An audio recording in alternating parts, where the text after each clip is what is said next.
Miss Amanda Ray, I'm so stoked to spend this one-on-one time with you and to pull apart your success traits, your habits, your rituals, your story. I talk about you all the time because you were probably the second or third assistant I ever hired ever. And for me, I was quite the control freak and the technician. And so it was really scary for me to start trusting people. And then I meet Amanda Ray. And boy, did you just get it. And you worked your ass off and you never complain. And you're an LOA on my team for 2 years. I think I paid you a whopping $15 an hour and what, 35 a file or 50 a file? It was 50 a file. People told me not to take the job. Oh, I'm so glad you didn't listen to them. Why did you take the job in the beginning? Desperation. We talked about not having any options, right? I literally was scared. I had 2 weeks to find a job because I got laid off and you were the only person that was knocking. And so I took the job out of desperation. I had with you when I was on a break from my other job. I was on my lunch break and I went back and told them about the offer you made me. And they're like, you're getting screwed. Don't ever do it. Oh my gosh, I'm so lucky that somebody else was stupid. You had gotten your master's degree. You were waiting tables. And then you were working at this consumer finance company. And you've always provided for yourself. You always have had a job through college. How old were you when you had your first job? 14. Wild waters.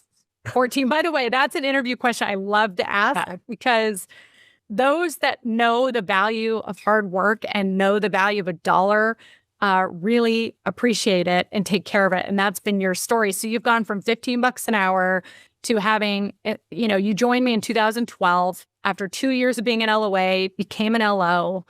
I'll show you your growth chart here, but you've crossed over $100 million in volume, 2 years, over 70 million in volume, 4 years. And all the while, you've been such a good student. You've followed the money rules that we teach. You save at least 20%, oftentimes 50 and 60% of your paycheck.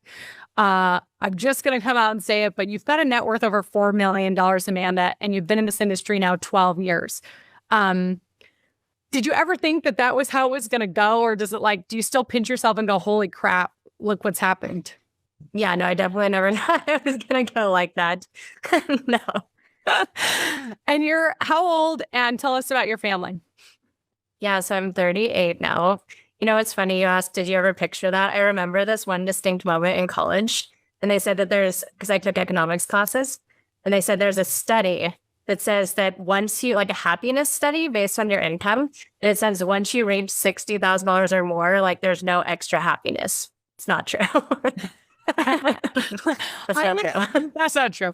I always say money makes you more of who you are. So if you are a generous, happy, well-balanced person, you're going to be even more generous. If you're a jerk, you're going to be an even bigger jerk. But whoever said money doesn't buy happiness, maybe doesn't have any, So let me just further paint the picture of your growth trajectory, and then I want to dig in and break it down.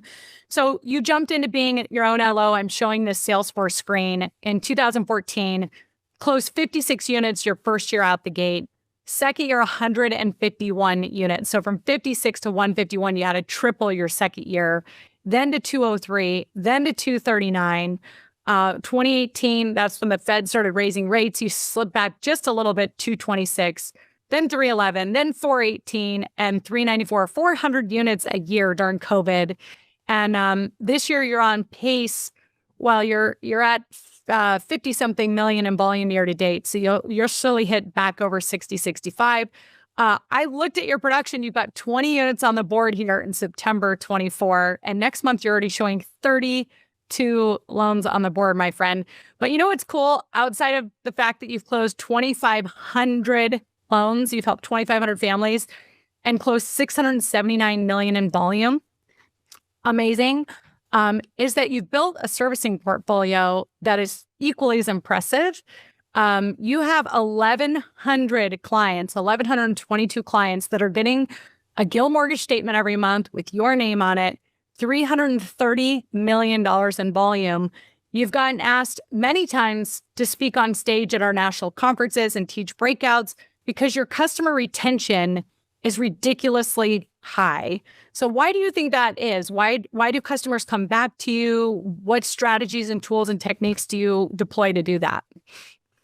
Yeah, because I think it's about building the relationship up front. So, I do everything you tell me to do, most of it.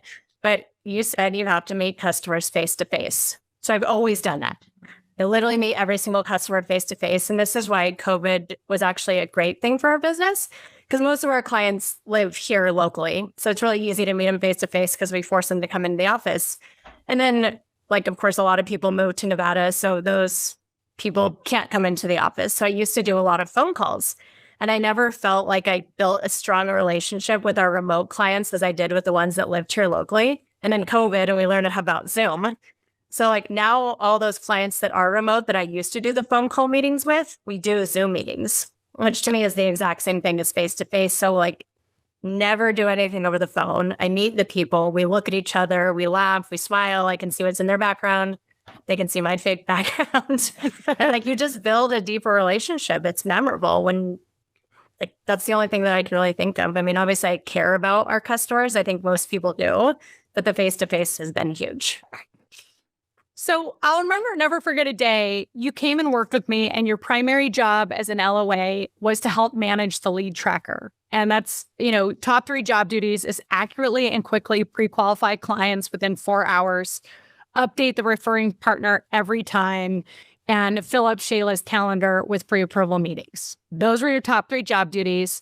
And I remember you got to a point where you were handling 150 leads a month by yourself. You've always had a high capacity for hard work. But at 1.5 years, you came to me and said, okay, Shayla, I want to be my own loan officer, but I'm going to need you to push me because I can sense I'm getting to that point where I'm really comfortable. And if I don't do it now, I won't do it. So what were you worried about in terms of becoming a loan officer? And, what were those important things in the beginning you had to do that were really uncomfortable to get going? Yeah, what was uncomfortable? Every single thing.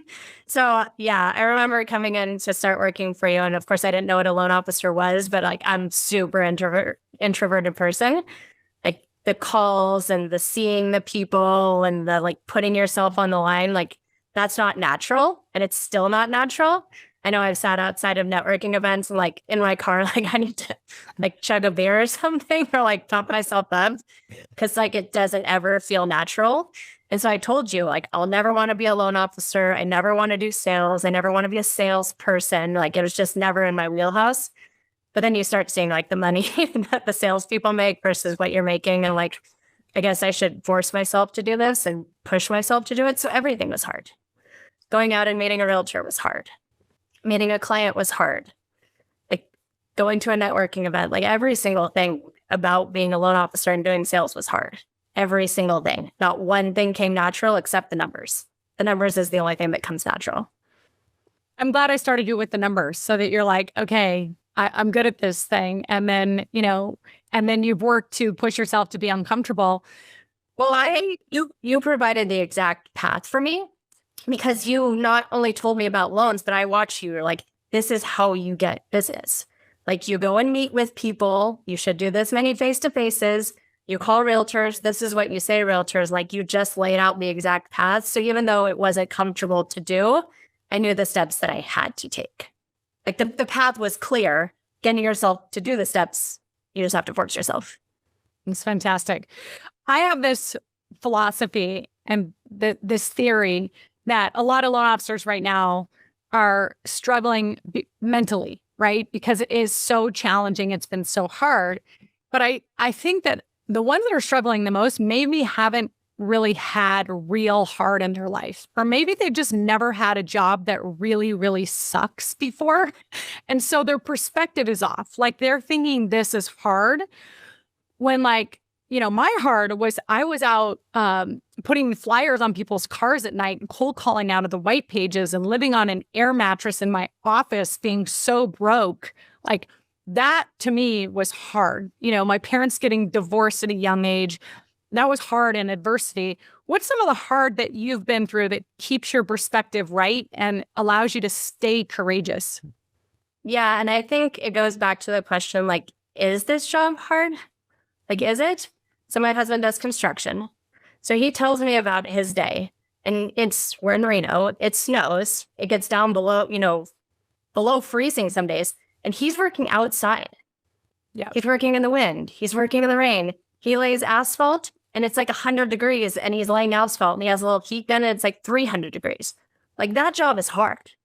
Like, I'm like, in the summertime, it's air conditioning and I'm running my space heater and I've got my coffee and I'm snacking. Like, that's not really a hard job. My one client, he works for CHP and he wanted to transfer to the people that like wave cars through. I'm like, why would you want to do that? And he's like, because I can't see any more bodies. Like, that's a hard job. Like, this is not a hard job. Like, if you really think about it, I guess it's hard to put yourself out there and it's hard to like get rejected. But like, if you think about what the actual job is, like, I don't think it's a hard job. I think we tell ourselves that. Like, if I think about what else would be hard, like struggling financially would be hard if I didn't have this life. Like, me and Rob have never gotten in one fight about money ever because I have this job. So like, I think that there's harder than this. So you've always just done the work. You've always said, okay, Shayla, give me the plan. What are the theme days? On Monday, we call agents. On Tuesday, we do Tuesday updates, every single file. You've relentlessly done Tuesday update to your agents. Like, you get the Tuesday updates. You write the thank you cards every Friday. You go through your lead tracker every Wednesday. You call your pre-approvals every Thursday. What's the inner fire in you that just causes you to do the work? Yeah, like, because it's a job. So Billy asked me the other day, our other manager, she's like, what would you do if you were me? Like, what would you change? And I said, I would force loan officers to show up to work and do certain tasks because that's what a job is. Like, it's weird in this job that we can do whatever we feel like, because most jobs, like, they tell you, like, you have to do these certain things. So, like, I guess I always just kind of thought of it that way. Like, our theme days, on Mondays, you say you have to call realtors. Like, you're my boss and you're telling me to do that. So, like, I just did it because it's a job. And Tuesdays, I have to do updates.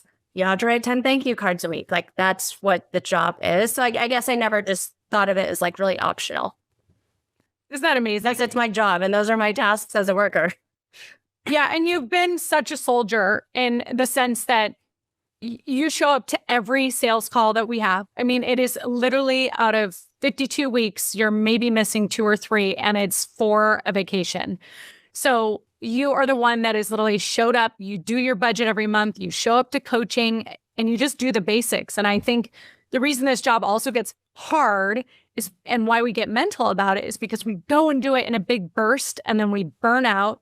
And then we go, oh gosh, I haven't called these people in so long.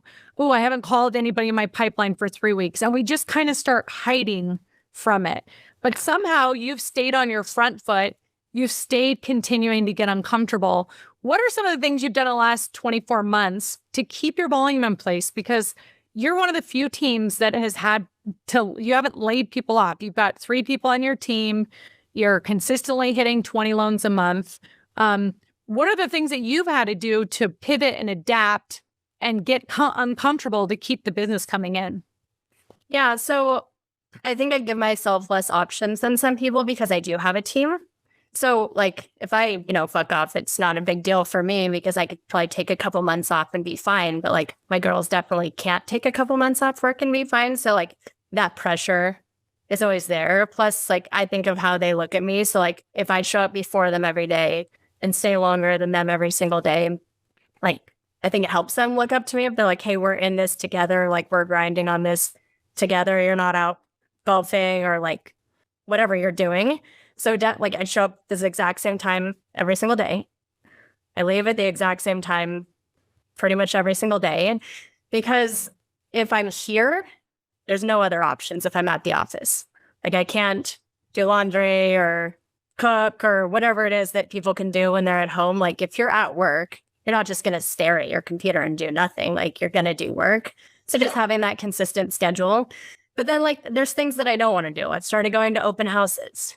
I hate going to open houses on the weekends. Like, why would I work 50 hours during the week and then have to go to an open house on the weekend? We have to. Taking calls on the weekends. Like, I don't want to take any calls on the weekends, but what am I going to tell the realtor? Like, no, I'm too busy. You're working, but like, I don't want to work. So just mainly adding in things on the weekend. Answer my phone on the weekend, pre-approved clients on the weekend.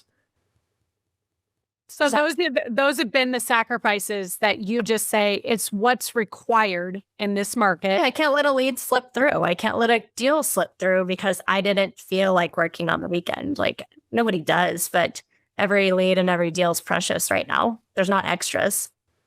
And you've also had this great perspective again about it's a season we're in. You've known that the amount of volume out in the marketplace is down by 60, 70%. And if I want to keep my share of it, well, then I can't keep doing what I'm doing. I'm having to up my activities a bit. In the everyday, did you intentionally say, well, I'm going to add 5 more calls, or I'm going to try to add X number of realtors or partners? Was there anything strategically that you did, or was it just this additional weekend stuff and sticking to the basics that's helped you stay over 60 million in the hard times? Yeah, that's the toughest part about right now is because you feel like you're doing more, but getting less results. But there's definitely things that we've added in. So like one thing that I've always wanted to do was call our pre-approved list. Like we never used to have the time to call them. And now like ever since things have slowed down, literally every single Wednesday we call our pre-approved list because we can't let those people slip through. Yep. I feel like we're hanging on to leads for way longer than we would have. Like we're working on the credit repair and following up over and over and over, where maybe before we'd put them on a credit repair plan and we'd never call them again. Now we've built these sequences where like we're calling them every 3 months. Or like the people that are waiting to buy, we're hitting them up way more than we ever did in the past. So like more touches on each lead. You've also embraced technology. So what have you implemented with technology that's made a big difference for you in terms of conversion or just efficiency? Yeah, like my team has really grown dependent on Salesforce, and I have too. Like using the tasks in there, and like every day, like sometimes I don't know what I'm gonna do, and like I just look at the tasks in Salesforce, and they're all right there.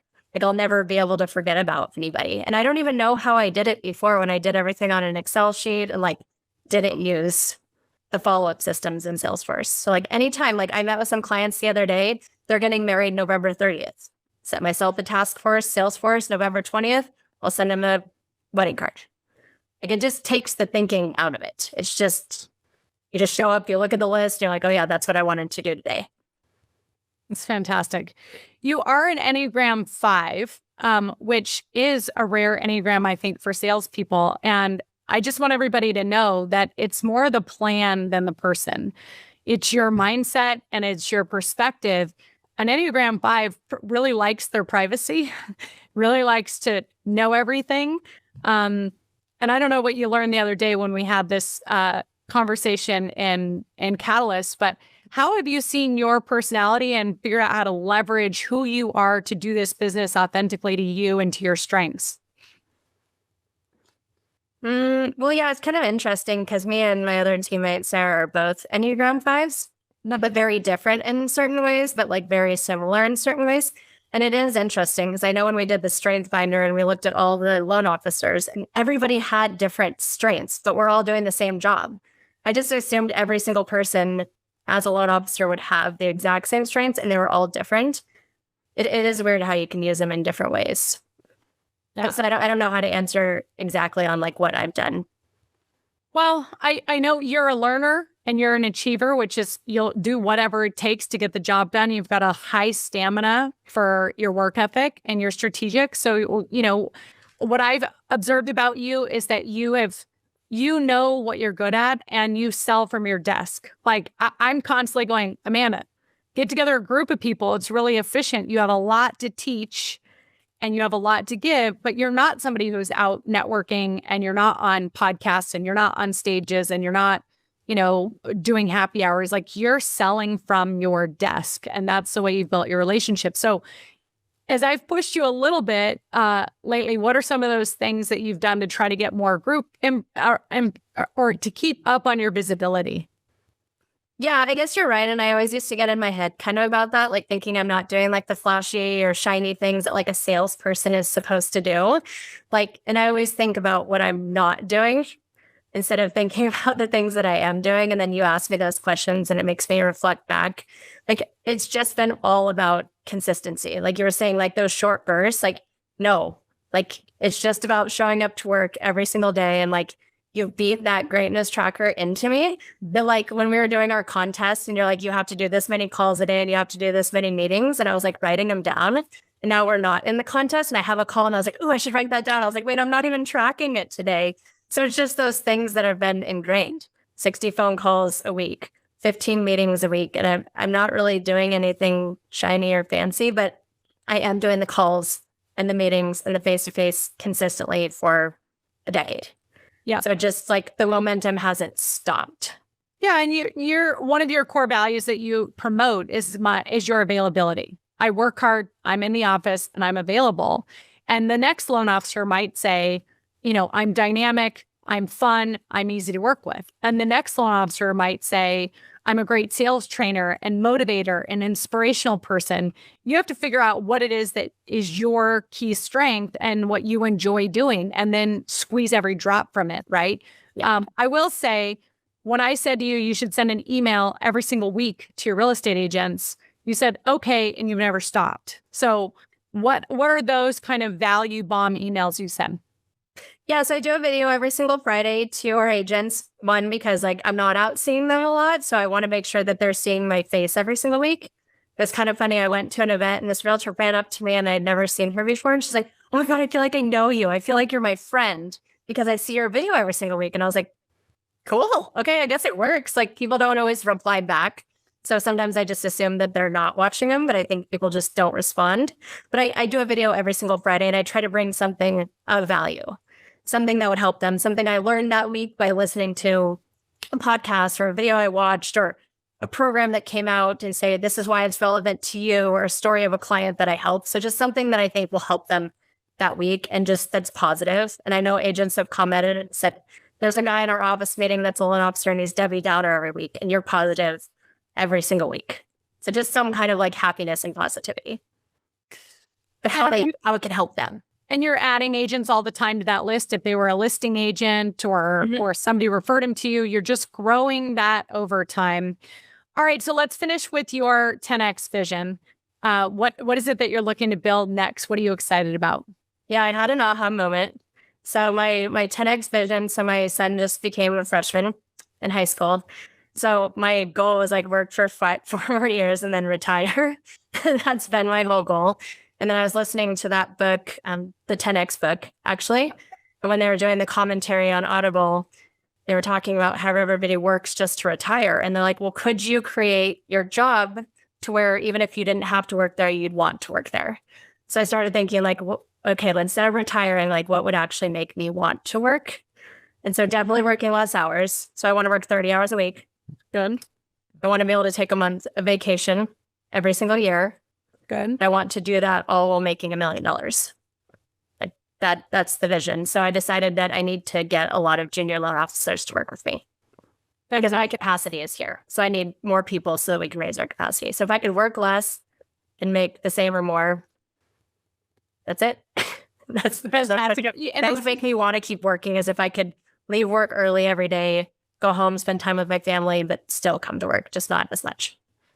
I'm so happy you stated that, because now all we need to do is use your strategic strength to chart that out, see what everybody on your team's strengths are, what they bring to the table and what their goals are. Sometimes it's changing up incentive comp for your team and getting people to step up and do different things so that you can reduce your hours. Sometimes it's 1 or 2 key hires.